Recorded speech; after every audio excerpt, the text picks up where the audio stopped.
Hello, everybody. Welcome. Thank you so much for joining us here at the New America Fellows Program for this wonderful conversation with Julian Brave Noisecat for his new book, We Survived the Night. I'm Sarah Kay. I'm a class of 2022 New America Fellow. And before we start, I have two housekeeping notes for you. One is that if you have any questions throughout this event, you can submit them, and you should submit them through the Q&A function, which is to the right of the Slido box. And then towards the end, we will make sure that that I ask Julian your questions. And also, if you do not already own a copy of We Survived the Night, please get one through our book selling partner, Solid State Books. And you can do that by clicking the link by the book, which should also be um, on this page.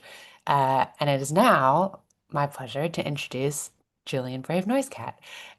Julian is a writer, Oscar-nominated filmmaker, champion powwow dancer, and student of Salish art and history. His first documentary, Sugarcane, directed with Emily Cassie, follows an investigation into abuse and missing children at the Indian residential school that Julian's father was sent to near Williams Lake, British Columbia. The film premiered at the 2024 Sundance Film Festival, where he and Emily won the directing award in the U.S. documentary competition. The film was also nominated for a Peabody and an Academy Award. Julian was a class of 22 New America Fellow with me, and he is my dear friend, and I'm so happy that he's here today. Hi, Julian. Hey Sarah, so good to be in conversation with you. I'm gonna just say what I've already told you in private, that you're my sister's favorite poet. So super excited to be in conversation with you about We Survived the Night. Also, I just want to say that the voice of Oz or voice of God that they have, it sounds a lot like Jelani Cobb to me. Which, Also, it's maybe an like, appropriate voice of God, who knows? yeah, also just like a very good, solid voice to have. Yeah. Very. I hope it's a real human though. I worry about that these days. Mhm. So I'm hoping that how today can work is I'm going to start by asking you to read us a little section of this book, just in case folks haven't already read.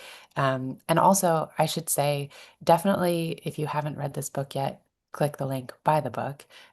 But you could also do the pro move, which is what I did, which was both have the physical book and also listen to the audiobook at the same time, because we'll talk about it more when I get to ask you about it. But hearing you read this book is also really special. And so I would love it if you would read a little section for us, and then we'll talk about it.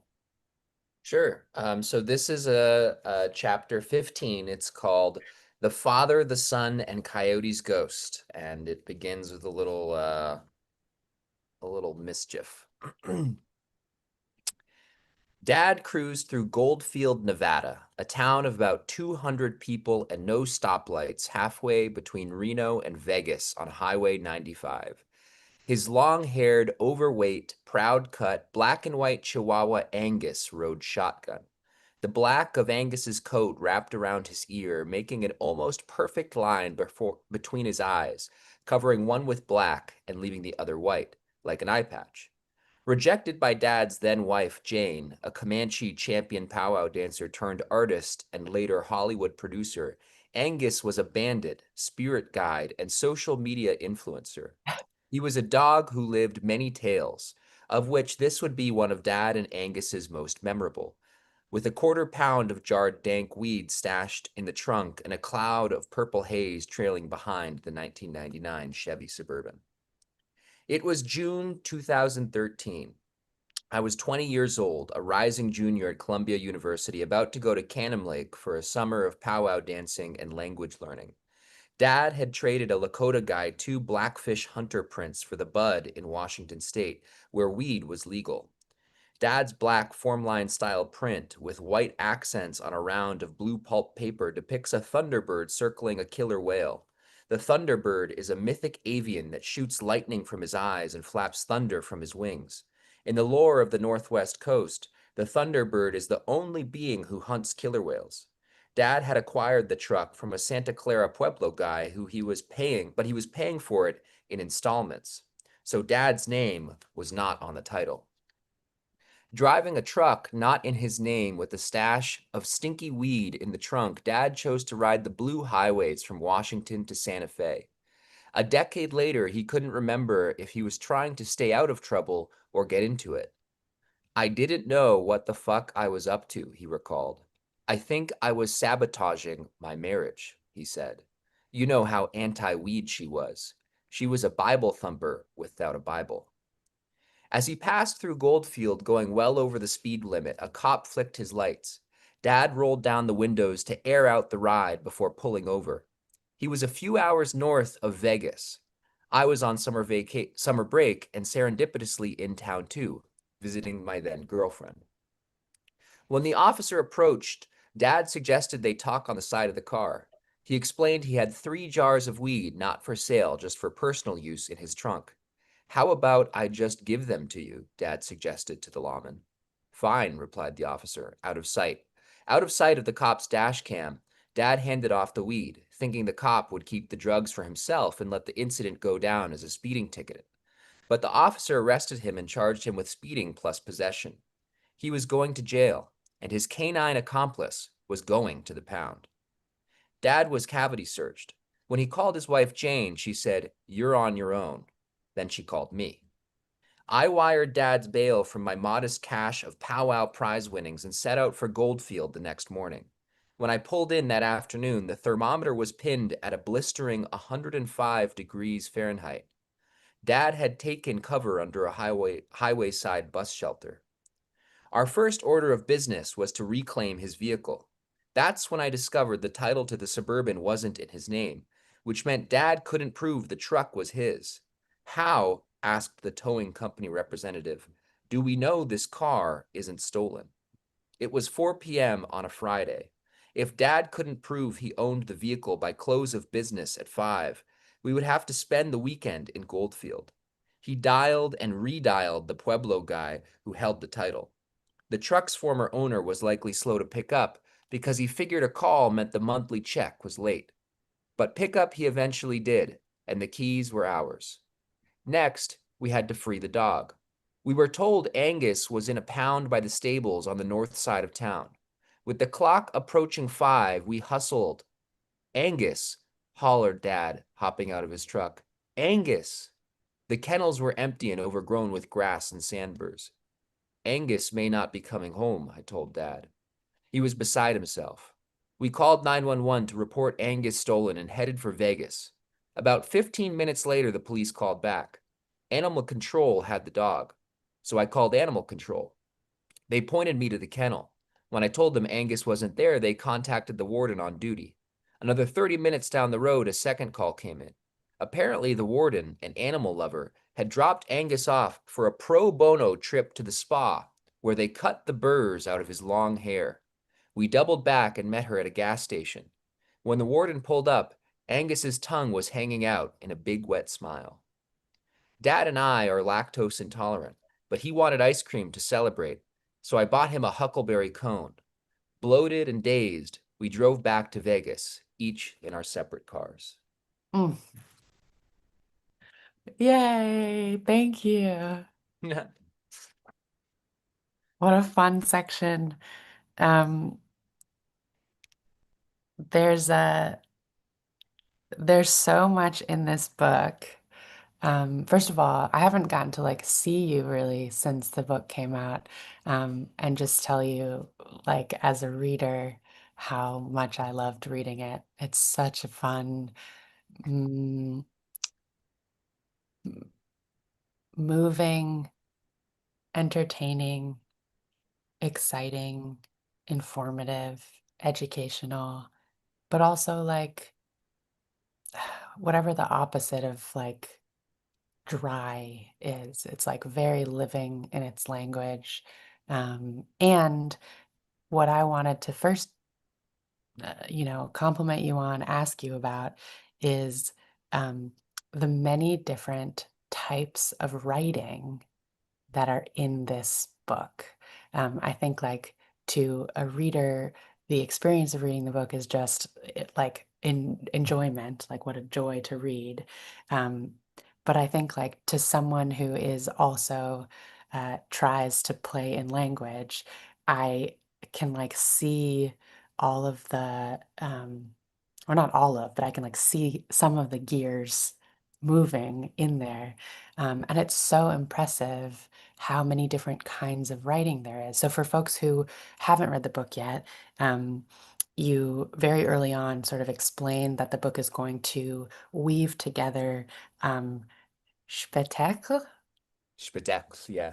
That was and pretty good. That was actually better than I would have done if I didn't oh no. practice And which is like legend and often in the form of coyote stories, though not exclusively. And then also L'chaim Yeah, that was good. is That's right. L'chaim, yeah. that one I can pronounce because it sounds like L'chaim. It And it that, kind of has like a Yiddish vibe. yeah, exactly. And that's more, lived and observed stories. Hmm. And further, I would even further delineate and say, like, inside lived and observed, you have both um, like reportage journalism, and you have like past journalism expertise as a journalist, and also memoir of your own personal life and experience and family. Um, and also something in between those two, which is like conversation um, with people you love or people who are themselves both like living observational beings and maybe unreliable narrators, right? So there's like um, so many different kinds of writing, just like genre of writing that you have managed to fit inside this book. And so I want to ask, I'm getting to my questions, I promise. My first question is, um, what was the hardest type of writing to do? And just on like a technical level for you. And then also like how in the planning of this book, in the execution of this book, how much did you already know you like of each of those types of writing that you wanted to be in this book? And then like what rose to the surface as like what showed up more than you were expecting or less than you were expecting? Yeah, well, thank you firstly for agreeing to do this and for the question. Um, so I think about the book as a woven narrative in a sense, and I use that metaphor very purposefully. In our Salish cultures, weaving is kind of considered the preeminent art form. No offense to my father, who's a carver, but weaving, which is also, it's worth pointing out, a feminine craft, uh, is the highest regarded art form, in our culture. My great grandmother and her mother were both basket weavers, and their baskets are like the most prized possessions in our sort of family heirlooms. And so in that sense, I think about, We Survived the Night as a woven sort of text. It's combining elements of memoir and family history with reportage and oral history. And I think that, at least two or three of those strands are sort of more traditional nonfiction, um, at least as defined by the sort of Norman Mailer, Gay Talese, Joan Didion, take on what nonfiction is. And one of them, I think, is kind of pushing the boundaries of what would traditionally be considered nonfiction by journalism and the academy, and that's the oral history portion of the book. Um, they each had their own sort of challenges. One of the interesting things, I wrote We Survived the Night at the same time as I directed Sugarcane with Emily Cassie, who was also a New America Fellow. And what's really interesting about the edit of that documentary and the edit of We Survived the Night is actually the last character to emerge in both was the Julian character. Mm-hmm. So in a sense, like, I find it at least harder to write about myself maybe than to write about other people, my dad, my grandfather, characters throughout Indian country. And I think that there is something maybe philosophical to that. Like, I think that we're all aware of the fact that the self is maybe the hardest thing to figure out. Um, and then I would say that the technically, I think I wrestled with for a while um, how to do the oral history and then how to weave it together with the rest of the text in a way that felt like a whole, like there weren't like, warps and wefts hanging out in different directions. And I'd say two things about that craft wise. You know, when I was writing the oral history, I tried to firstly come from a standpoint of taking the oral history seriously as nonfiction, which is what my own people considered them to be. Mm-hmm. And it's worth pointing out, like, I think people implicitly are skeptical of a pre-literate, supposedly, people's ability to create a meaningful contribution to the humanities. Uh, which I think is an unfortunate bias, but um, it's worth pointing out that like one of the major coyote stories that is shared across the Northwest and the West Coast is about coyotes stealing the salmon and leading them up the river for the first time. And it just so happens that in that narrative, so in the story, Coyote gets caught in a fish trap that he has to break and then lead the salmon up the river, which he then uses to do his coyote thing, which is to try to marry into every community along the river that'll have him. So on the one hand, he's like feeding all of our ancestors, and on the other hand, he's up to no good as usual. Um, Interestingly, though, the place where my people, the Secwepemc people, situate that fish trap in our oral history is the exact same place where experts will tell you 11,000 years ago, there was in fact an ice dam that held up a series of glacial lakes across the interior of what is now British Columbia, Canada. And 11,000 years ago, that ice dam really did break in what is called a yokeljap. That's the Icelandic word for uh, ice dam flood. And it formed the present course of the Fraser River, which was then populated by the salmon. So, in this oral history, there is an ancient memory, thousands of years older than the pyramids, than the Bible, that correctly pinpoints a major environmental historical event at the end of the last ice age. And I think, a tradition that is able to do that and to maintain that knowledge over 11,000 years kind of demands to be taken seriously as nonfiction in my point of view. And, I think that if people feel that it's a little too mythic, like maybe that's just like it's actually really literary. Maybe those were the metaphors that were developed and shared over time to like make the story memorable because, like one point in time they probably were talking about like an ice dam breaking, and over time, it transformed into a metaphorical, literary kind of text. And so, I think a lot of it was me grappling with that section was a lot of me grappling with the oral history and how to tell it in a way that was both true to the tradition, true to the facts as we know them, and also interpreting that tradition for a present. Because the thing about a tradition is that it's not like, people assume that native culture is this like snapshot of what we were like the moment we met the first white man.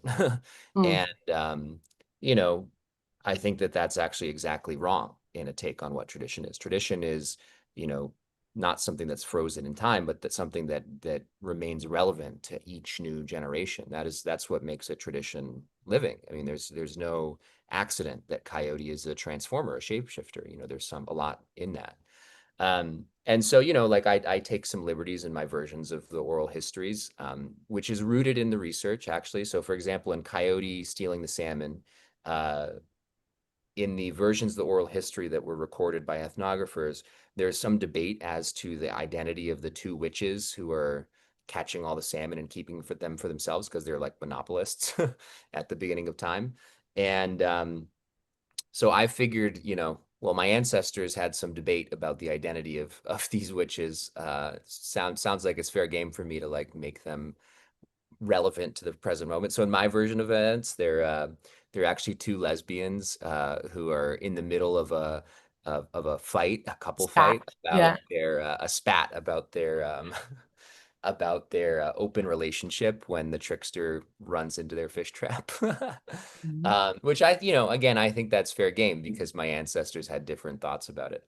And so what I guess I'm saying is that I was trying to, it's an interesting approach to nonfiction because it asked me to be an interpreter of a tradition that who is trying to remain true to that tradition's core messages and values while also, trying to let it live and be in conversation with my story, my family, my people, and our present.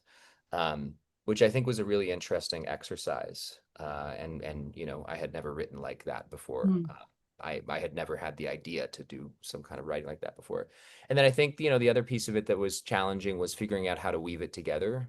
So the transitions and how to make these different threads work together. And I'll just say that, directing a documentary at the same time as writing this book was incredibly instructive. I think as writers, we are often super precious about our words and the way that we put them down on the page. At least, I can say that I am, or at least I was before this experience. But when you edit a documentary, particularly a verite documentary, you realize you can cut up a narrative and put it back together a million different times, a million different ways, and nobody really cares how many times you did that. All that matters is that by the time, you're putting it out in the world, that it like is legible and makes sense and is Mm. artful and well done or whatever. Um, and so, yeah, that was super liberating for me actually because it made me realize like, oh, all these different pieces of writing that I imagined fitting together in this way, a year ago, I could cut them up and put them back together many different ways until I figure out the right way. And yeah, I think that insight, which has many other like sub insights, but then you get super into the weeds of like narrative theory type stuff that I don't think is that interesting.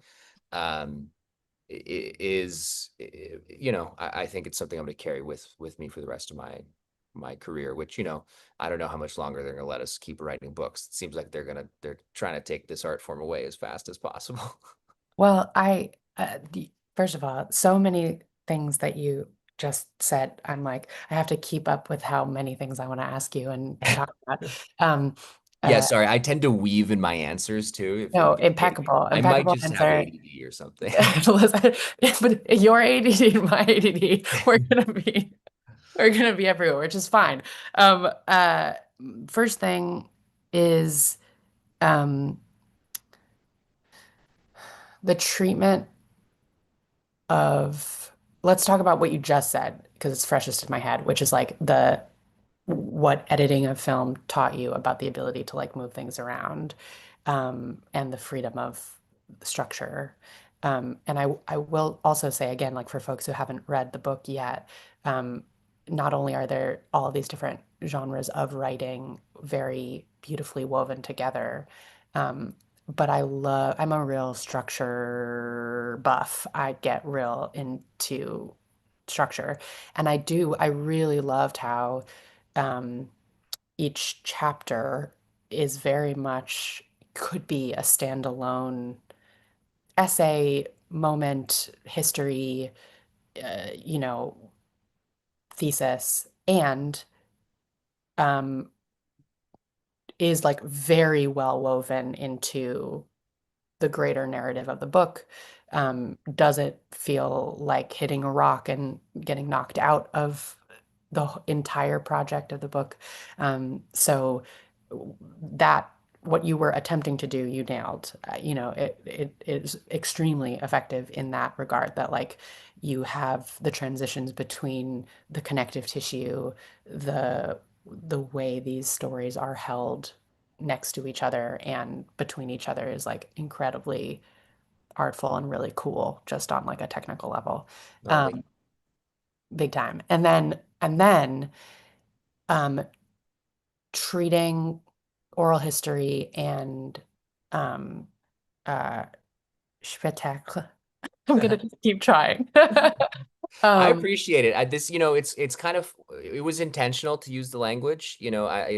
People listen, we have to have this whole conversation in the language that colonized my people. Like I think that people should have to try to wrestle with and Shuswap it's here and there. beautiful And it's beautiful language. and also like there's a glossary at the back if you're struggling with it. And I do the read of the audiobook if you wanna hear how it's Yes. corrected.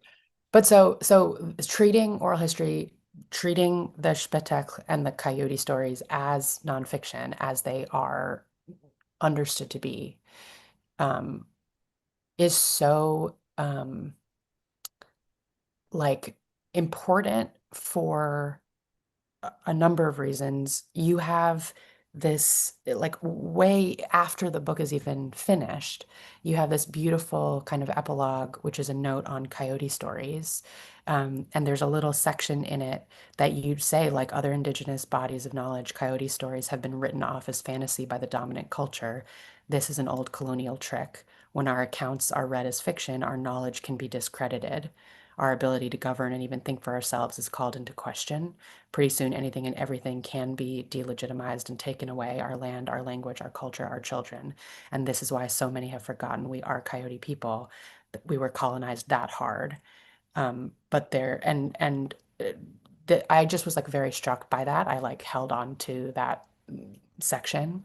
And um, I think a lot about like vessels and how there are types of vessels for knowledge, that like knowledge and wisdom can be passed down in different vessels.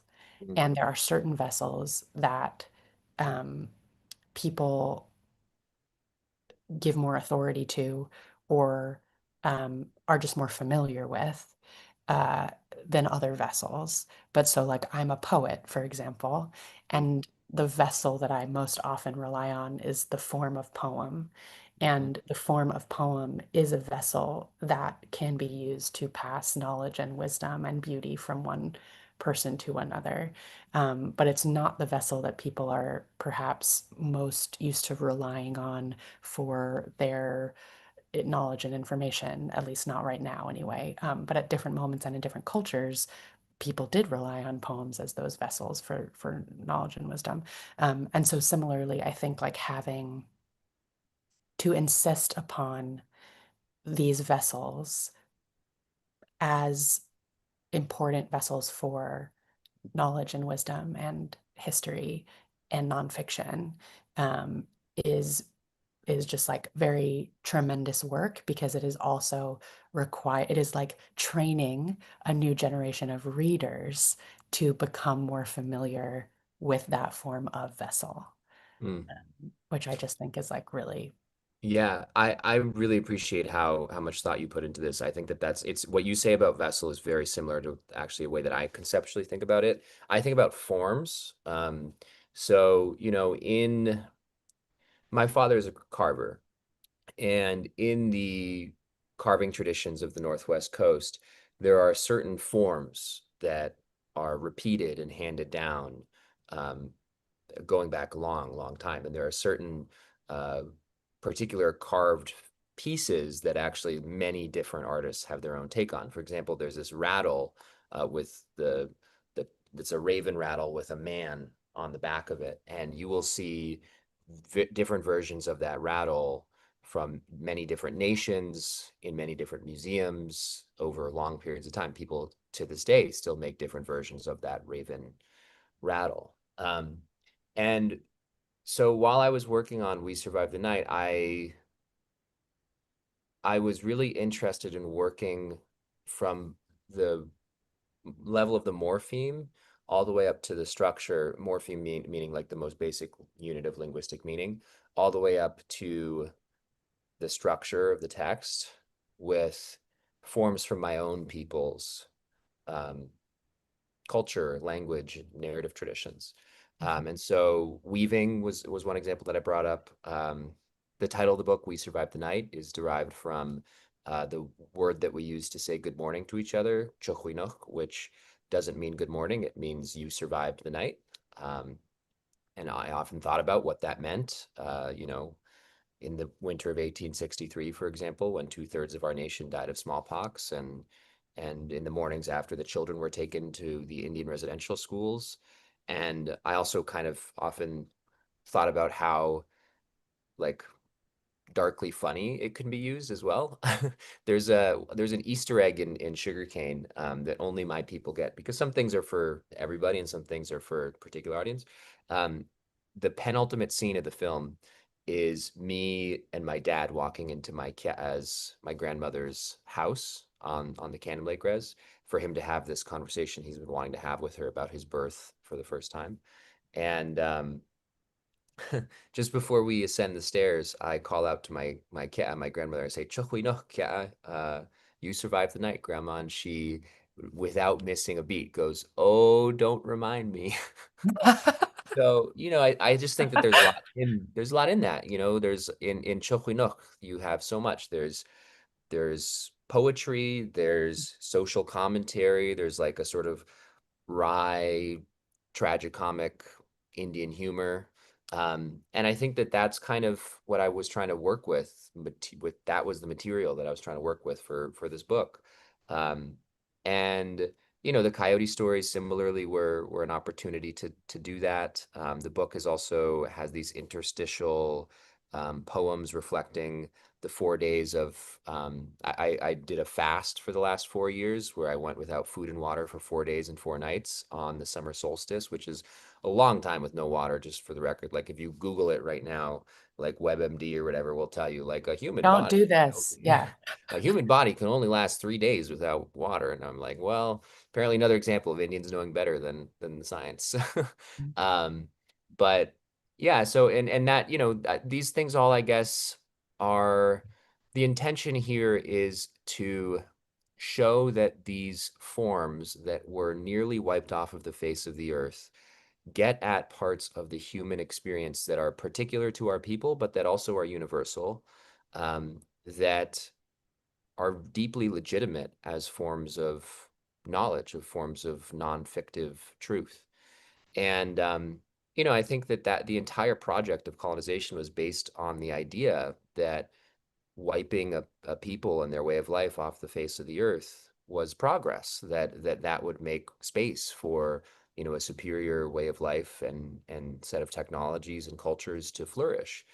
And I think sometimes we don't fully comprehend the incredible, I mean, we will never actually know the incredible wealth and body of knowledge of human understanding about what it means to be related to one another, what it means to be connected to the land, all sorts of things that existed prior to colonization and that were killed off or nearly killed off by it. And it just so happens that my people are situated in the sort of northwestern hinterlands of this continent. We weren't on the East Coast, so our colonization was a little bit more recent.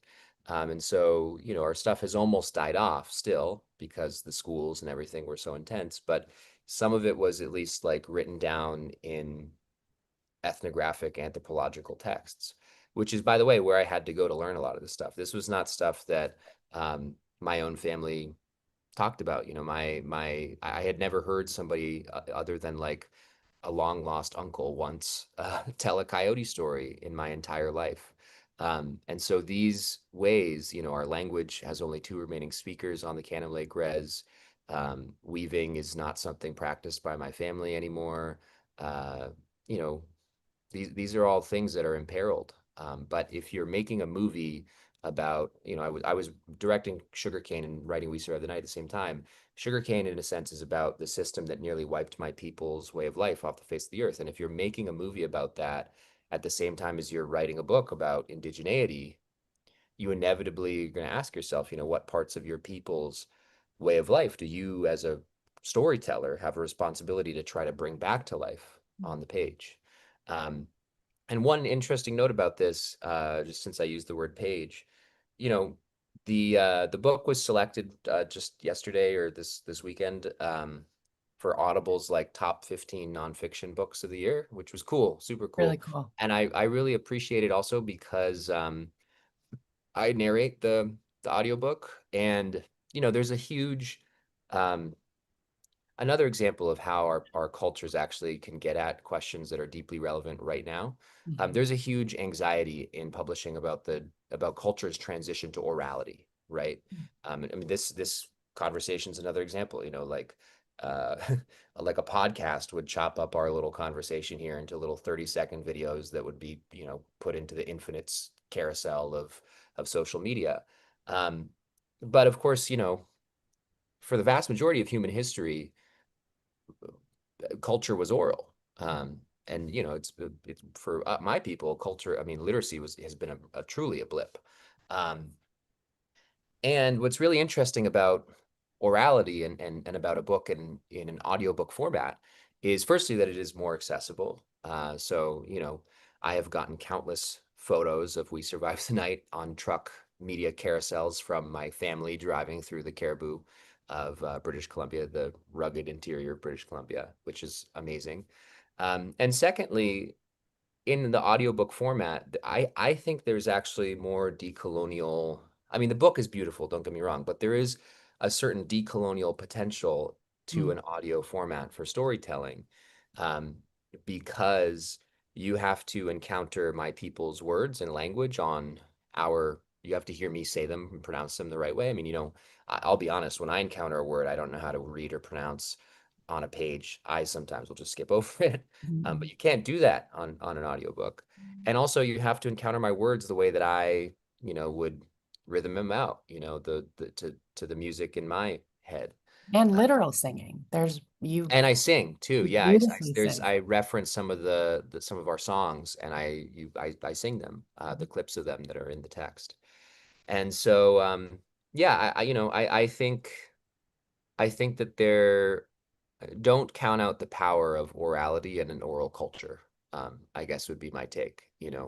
My people were able to remember where something happened 11,000 years ago without writing. Um, so, you know, that some of these ways are powerful, and don't discount the power of tradition either. I would say I'm a very left of center person. That's just my personal politics. And yet, I would say that the left, broadly speaking, is not that interested in notions of tradition, Mm. because it's so associated with conservatism Mhm. in Western politics. And yet, I think that at least for Indigenous peoples, tradition is a very important thing. It is one of the primary ways through which we encounter ourselves in the world, and it was certainly a way that um, a lens through which I tried to see Indian country and to tell, my own story through my own people's tradition and then through the traditions of the people who I encountered across Canada and the United States. Mm. The You brought up both the audiobook and then also sugarcane. And again, for folks who haven't gotten a chance to see sugarcane, it is A, beautiful, tremendous filmmaking, and B, a different project than this book. Like the book is not Thank you for saying that. a, it's, yeah, the book is not a book version of the film. Um, but I know you were working on both of them at the same time. And I'm, I mean, we could just talk about these two projects next to each other for all of the time we have, which I don't want to do because I really want us to mainly talk about the book. But I am struck by like there's a huge difference in obviously like the media of filmmaking and cinematography and the language of visuals, and audio and musicality that you're working in and you're editing in and you're making, when you're in a film space versus the um, more permanence is not the right word, but like there's like an ephemerality almost um, to what's not put on a page that is Mhm. different from making choices about putting something into the published world as a published entity on page, even if we then get to hear it. And so I would say like in audio, spoken orality is one form. On text, on paper is another form. In Mhm. cinema, in on camera is another form. And you were all of these different medias were presumably part of your artist's palette, but you had these different projects within them.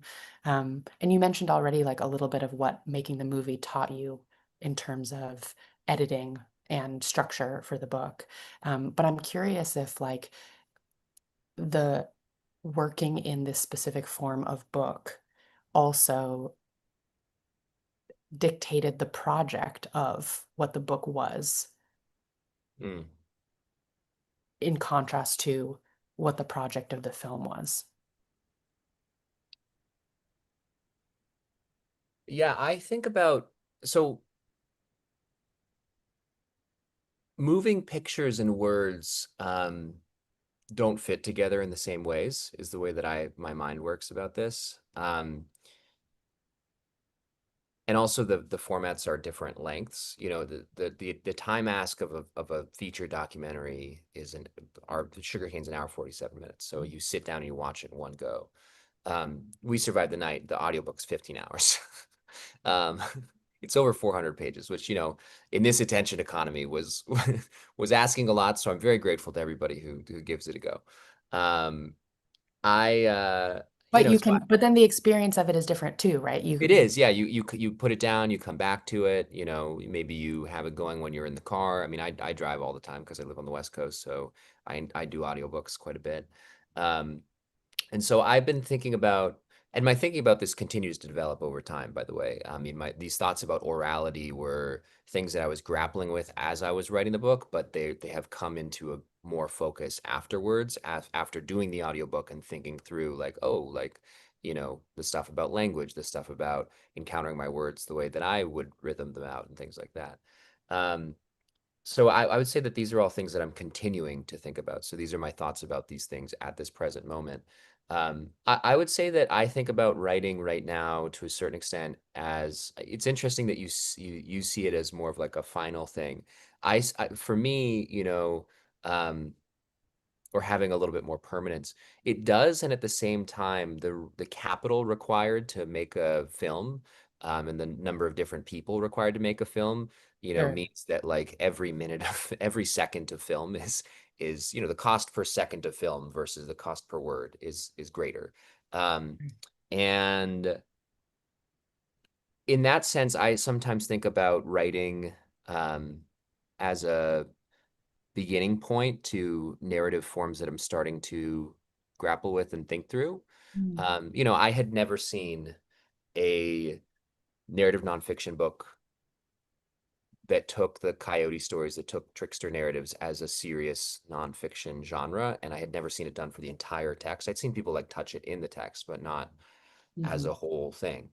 And so, in a sense, I thought about the book as my take on the coyote epic, which, if you are a storyteller in the tradition of my people, which is increasingly the way I think about myself primarily, rather than I do these things. I do writing, I do filmmaking, I do journalism. I talk now, I guess. I guess we all talk. It's an oral culture. uh, I think of myself primarily as a storyteller and whose first cultural mission is to his own people. And in that sense, if you're a storyteller in my tradition, you have to have a take on the Coyote epic. That is like that's like the classics, you know what I mean? Just like how everybody has to know how to play, I don't know, like this is a bad example, but if you pick up a guitar, you have to learn how to play like Smoke on the Water, right? Like you have to do it. If you're a storyteller for my people, you have to have your take on the Coyote stories. And so this was my take on the Coyote stories. And I had never seen that done in nonfiction. And so in a sense, writing allowed me to push boundaries in the art of nonfiction more broadly, in ways that would have been probably funding and for other reasons way more difficult to do In film. filmically, Mhm. But I do think about, with the writing now on the page, I do think about, what would it be to try to do this visually Mm, now? Like first with stills, maybe in film someday. mm, I do think about, for my book talks, I begin with a 12-minute live coyote story that I tell. And so I think about, I mean, you do performances all the time. I think about what it would be to expand that coyote story act into, a full one-man show kind of a deal, which would be true to the original culture and would also be, bringing it alive in the present. And so in that sense, I think that on the page, here's what I would really say about writing. I still find writing to be a place where I am asking questions and learning things that um, feels to me like the edge of my knowledge. mm, They say like write what you know, which to me is actually exactly not what you should do. I think you should write what you don't know and what you're learning, what you're still figuring out. And so in a sense, We Survived the Night was me trying to put together these things that I was figuring out about myself and about the indigenous world and about my people's traditions, about other people's traditions, and how, you know, these traditions that had been written off, that had been nearly killed off, never taken seriously as nonfiction. I went to a university that taught the great books of Western civilization. We had to read the Iliad, the Odyssey, Virginia Woolf. Would it have been so difficult for them to put a 10-page coyote story, in the curriculum? I mean, things older than the pyramids, man. Like it gets at so many different truths about our humanity and is actually like quite literary and has a lot of layers to it. It gets at the complexity of our human nature, all sorts of different stuff. Um, and why is it so hard for us to take indigenous peoples' cultures, seriously as nonfiction, as legitimate sources for the humanities. And also, if we do, what are all the implications of that? Because I think that, that is something that is just beginning to be done, like through the work of Robin Wall Kimmerer and other, indigenous storytellers and writers and filmmakers and stuff. And I think that they might be quite wide ranging and quite expansive for our knowledge and also for, you know, culture and the arts, and I think they also have like a lot of creative potential, man. mm. I just imagine, stories about Coyote and Raven and all that sort of stuff, meddling and involved in current events and affairs. And I mean, our culture is in a recession right now. Like, listen, like maybe, to hear me out here, maybe this could help us. Maybe good. I agree. I agree.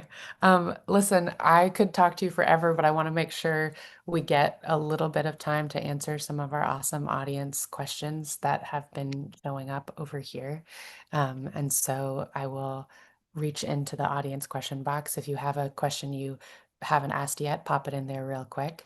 But the first question that is from an anonymous audience member is how did you navigate the tension between sharing family truths and experiences and respecting the boundaries and wishes and needs and pains of those involved, which I know is both something you were figuring out in the writing of this book and also in the making of the film. It's a great question, and it was at the core emotional, intellectual tension of both the documentary and the book. My work, in a sense, one of the questions it's asking is why do these silences exist in our history writ large and within our own families? Which, there's an interesting parallel between those two things, because there's a silence in the state and the church about this history. There's also was a silence in my own family about the history, in particular, of the Indian residential schools. We did not talk about it. Um, and, with my disposition as a nonfiction storyteller, like basically we are professional oversharers, probably is a way to put that. And so, I have this belief that the truth can be a healing thing, which was in tension with, the silence that my family perpetuated to survive because talking about the truth was such a terrifying thing. Um, and by the way, at the schools, if you talked about what was happening, like they would harm you. Um, so For me, this is a place where I took every care and intention that I could in my craft and in my life and with my heart. But actually, a big part of my work is also about spirituality. I mean, the history of Indian residential schools um, was first and foremost a history of spiritual colonization. That was the stated intention, to eliminate and replace one way of life with another. And, you know, I felt that if I could give everything I could to this, you still don't know whether it's going to all work out. Even with the best intentions, you don't know how a film or a book is going to be received by your family, by your people, by the ones who you made it about and for. And that was a place that I filled with ceremony, honestly, with prayer. Like I felt like, well, I can give this my all with my craft and with my life. And it couldn't hurt to throw in some prayer too, which is part of what led me to fasting, but which also led me to, um, grappling with, I think, a part of the human experience that nonfiction has uh, not often engaged with seriously because it tends to be a very secular art form. Mm. And that is the fact that our lives as human beings, our experiences has a spiritual dimension. At least it does for me and a lot of the people I know, definitely for indigenous peoples.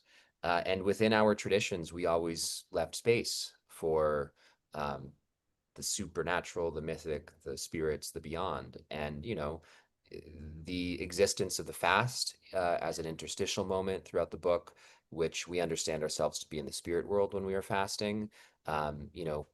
Inherently questions about survival engage with the what is between life and death and what is beyond. Um, in the last chapter of the book is called eschatology, which is a play on in our oral history, in our oral culture, we love playing on words, and the people of Esquet love to play with the name of their res, Esquet out of here, Esquet going, and I'll always love when they do that, and so I was like eschatology, because I'm like educated or whatever. So eschatology, the philosophy of death, basically, life and death. Um, and so in that chapter, I play with the notion of visiting the land of the dead, visiting the spirit world, because that was a traditional narrative structure in my people's culture. And I talk about, deaths of people in my family, encounters with things that I still don't really fully understand, and also our beliefs about the end of the world and our people coming back and all that sort of stuff. And those were all things that I think allowed me to engage with that set of questions. And lastly, I would just say that also, my impression is that different indigenous cultures have different dispositions towards sharing our stuff with the world. For example, our downriver relatives, the Coast Salish, if you get invited into their winter stuff, you don't talk about that. That's not for discussion. The Pueblos also famously very secretive peoples. Like, even if you're part of a Pueblo, like they might not necessarily let you into their kiva. Like if you're married in and you're not Pueblo, like you're not necessarily invited, they take it that seriously. And my people have a very different disposition towards it. And one way in which and here's a way in which I think the frame of tradition actually is in widens our understanding of world events.